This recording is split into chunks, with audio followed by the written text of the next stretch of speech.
मी बऱ्याच वेळेला लोकांना किंवा अभ्यासकांना हा प्रश्न विचारतो की शिवाजी महाराजांचा पहिला शत्रू कोण. आता काही जण अफजल खान सांगतात, कारण त्याचा वध हे अगदी हो, हो, लहानपणापासून वाचलेलं असं किंबहुना आहे. तो त्यांचा पहिला आंतरराष्ट्रीय दर्जाचा पराक्रम की ज्याच्यामुळे पराक्रम, पहिला शिवाजी महाराजांची कीर्ती हिंदुस्थानभर पसरली, किंबहुना श्रीलंकेपर्यंत गेली.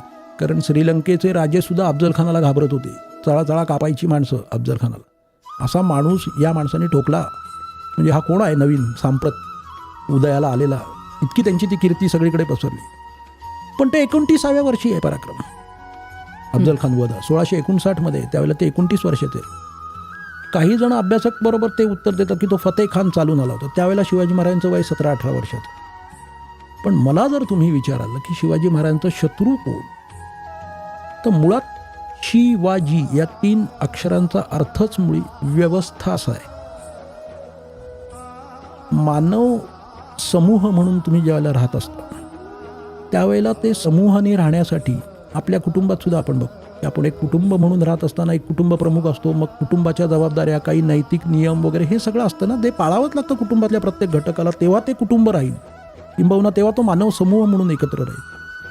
तर हे जेव्हा एकत्र राहण्यासाठी जे काही नीती नियम करावे लागतात आणि ते नीती नियम पाळले जात आहेत की नाही हे बघण्याचं काम राजाचं किंवा राज्यकर्त्यांचं असतं. ही शिवाजी महाराजांची भावना आहे. त्यामुळे मी ते स्वतःला ईश्वरी इच्छेचं वाहन समजत होतो. तर त्यामुळे मी जी सिस्टीम आणतोय ती सिस्टीम ब्रेक करण्याचा जो कोणी प्रयत्न करेल तो माझा शत्रू आहे. मग तो कुठल्या जातीचा आहे, कुठल्या धर्माचा आहे मी बघणार नाही.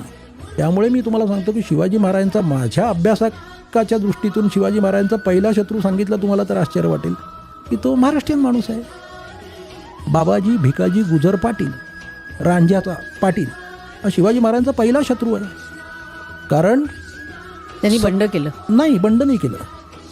शिवाजी महाराजांना काय आणायचं होतं? सत्य, न्याय, नीती आणि स्त्रियांची आबरू या चतुष्कृतीवरती उभारलेली एक राज्यव्यवस्था त्यांना आणायची. सत्य, न्याय, नीती नीती आणि स्त्रियांची आबरू स्त्रियांच्या.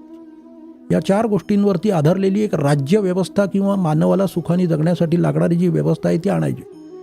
या 4पैकी कुठल्याही एकाला बिंदूला जर तुम्ही स्पर्श करायला गेलात तर तुम्हाला शिवाजी महाराज सोडणार नाहीत.